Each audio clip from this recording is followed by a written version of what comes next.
আপনারা ইমাম আহমদ ইবনে হাম্বলের নাম শুনেছেন?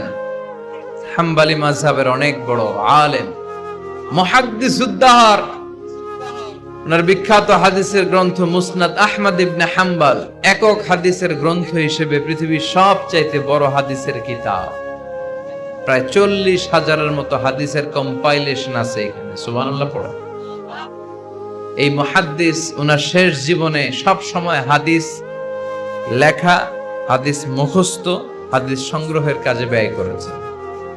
লম্বা লম্বা সফর করতেন, দেশ থেকে দেশ, দেশান্তরে, এক দেশ থেকে আরেক দেশে তিনি সফরে যেতেন।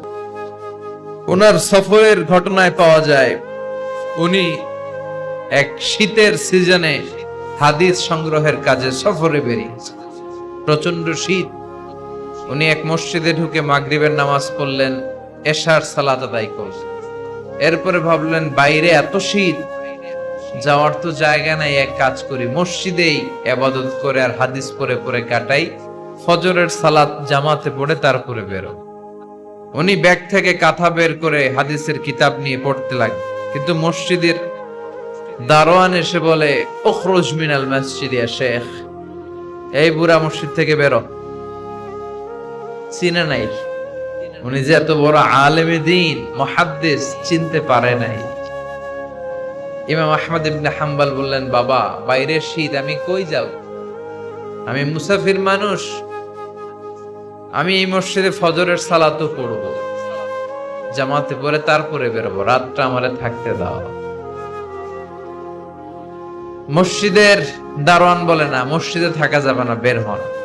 ভালো কথায় বের না হইলে গাড় ধাক্কা দিয়ে বের করে দেন। কি আর করা, উনি ব্যাগ নিয়ে বের হয়ে গেলেন। শীতে কাঁপছেন। হাঁটতে হাঁটতে হাঁটতে হাঁটতে বাইরে দেখলেন যে একটা বাজার, রুটি বিক্রেতা যুবক। তিনি রুটি বিক্রেতার কাছে যে সালাম দিলেন, আসসালামু আলাইকুম। যুবক বলে, ওয়া আলাইকুম আসসালাম। আহমদ ইবনে হাম্বল বলল, বাবা আমি তোমার রুটির দোকানের পাশে বসে রাতটা কাটাতে চাই, আর তোমার এই চুলা থেকে আগুন পোহাতে চাই, যদি তুমি অনুমতি দাও। যুবক বলে, আহলান ওয়া সাহলান ওয়া মারহাবান বিক ইয়া শেখ, আসেন বসেন, কোনো সমস্যা নাই। আপনি চুলা থেকে আগুন পোহাবেন, এতে আমার ক্ষতি কি? আলহামদুলিল্লাহ পড়েন। আহমদ ইবনে হাম্বল খুশি হয়ে গেলেন। উনি বসলেন, উনি তাপ নিচ্ছেন, আগুন পোহাচ্ছেন, আর দেখতে পাচ্ছেন যুবকটা বারবার পড়ছে আস্তাগফিরুল্লাহ। যুবকটা বারবার কি পড়ছে? আস্তাগফিরুল্লাহ।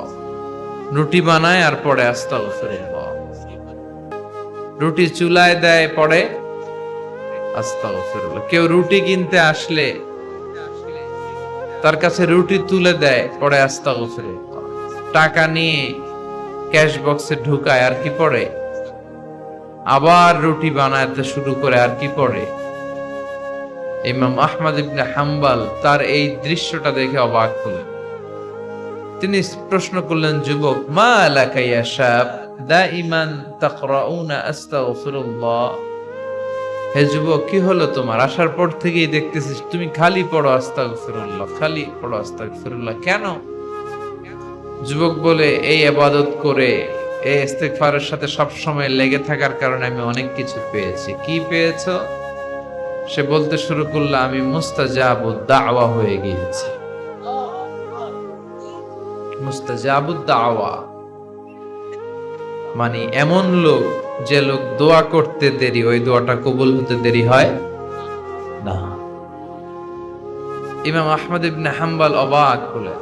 فتعجب احمد بن حنبل وقال انت مستجاب الدعوه। অবাক হলেন আর বললেন, বলো কি, তুমি মুস্তাজাবুদ দাওয়া?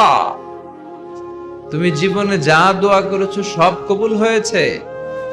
যুবক বলে, হ্যাঁ, আমি জীবনে যত দোয়া করেছি সব দোয়া কবুল হয়েছে, একটা দোয়া ছাড়া। শুধু একটা দোয়া কবুল হয় না, বাকি সব দোয়া চাওয়া মাত্রই কবুল করে নিয়েছে কে? এবার আহমদ ইবনে হাম্বলের কিউরিসিটি আরো বেড়ে গেল। আহমদ ইবনে হাম্বল বললেন, বলো কি, সব দোয়া কবুল, আবার একটা দোয়া কবুল হয় না, এটা কোন দোয়া রে বাবা? এবার যুবক বলতে শুরু করলো, আমি আল্লাহর কাছে খুব চেয়েছি যে আল্লাহ, শুনেছি এই জামানার সবচেয়ে বড় মুহাদ্দিসের নাম নাকি আহমদ ইবনে হাম্বল। আল্লাহ, আমি মরার আগে ওনার সাথে একবার দেখা করে মরতে চাই। আমি ওনার হাতে হাত রেখে ওনার কাছে বায়াত হতে চাই, ওনার সাথে মুসাফা করতে চাই, আর ওনার কপালে একটা চুমু দিতে চাই।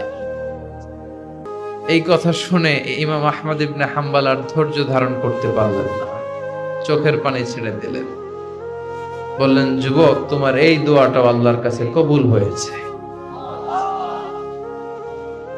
এই দোয়াটাও কবুল হয়েছে।